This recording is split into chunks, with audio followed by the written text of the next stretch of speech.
Can you imagine the fact that we still have 3 years and 10 more months of this?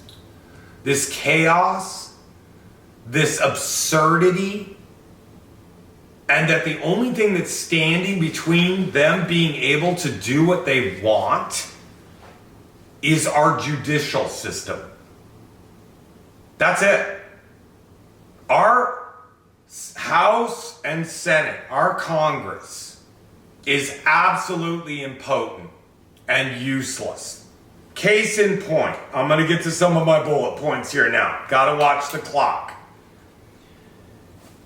Chuck Schumer and the budget resolution that was just passed last week.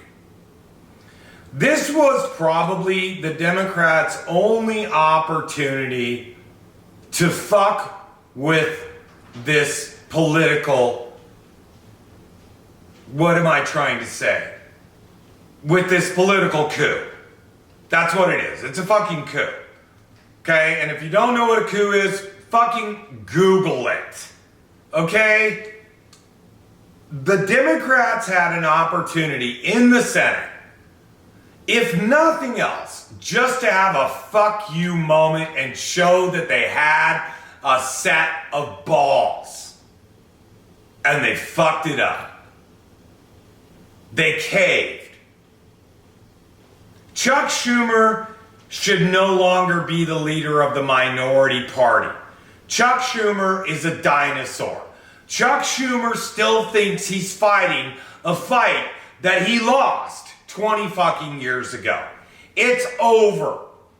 The Democratic Party still does not understand, which I find unbelievable, and which I believe is why we so desperately need a third party in American politics. And I'm going to harp on that in this podcast for as long as I can. We desperately need a third party because the two-party system is irrevocably broken.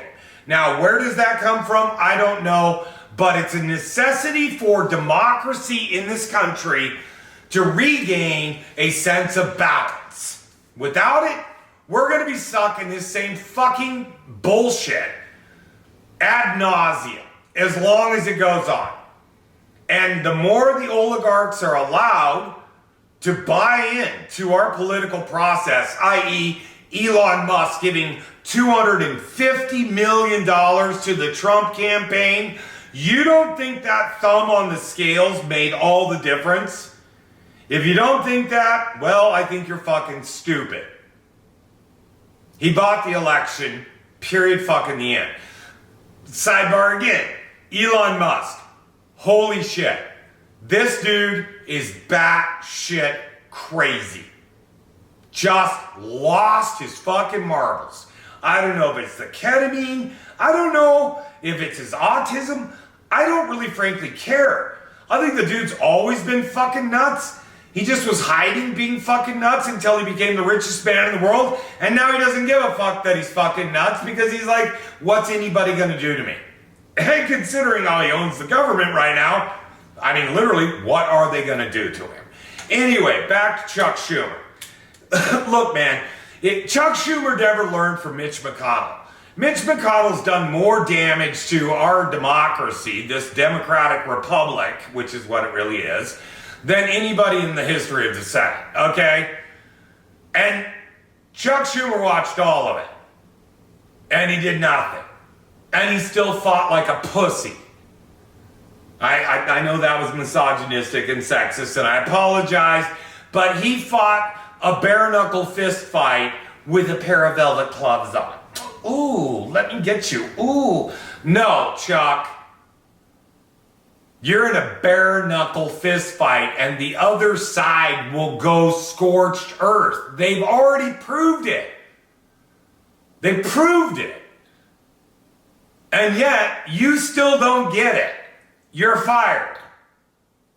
John Fetterman. You were cool during COVID with your hoodies and your left-wing liberalism and your progressivism. You have no business being in the Senate. You are in over your head, and you're drinking the Kool-Aid now, and you're still trying to find compromise. Newsflash. You cannot compromise with people that will not compromise with you. You cannot set boundaries with people that step over the boundaries. It doesn't work. You either wipe them out or you turn around and you walk away. Those are your only two alternatives. Narcissists cannot be cured. Got it? There is no compromise. And the Democrats still continuing to try to find compromise is laughable, and it's an embarrassment to every intelligent American. Absolute embarrassment. And Chuck, you just lost any legitimacy you ever had. And what you had, you were hanging on to by a thread to begin with. You're a mamby-pamby. You should fucking retire. You suck. The Democrats had one opportunity just to fuck with the wheels. Would a federal government shutdown been cataclysmic? Oh my God. Maybe. Would it be any more cataclysmic than what's already happening? Doubtful. Hard to fire people when they're on furlough. It was an opportunity to throw sand in the engine, and it was dropped. The House never had a chance. They're outnumbered. It's a party line vote, straight down the line. The Senate had a choice, and they fucked it up. Chuck Schumer, shame on your ass. I don't ever want to see you babbling your fucking nonsense on TV again. You're a waste of oxygen. Retire.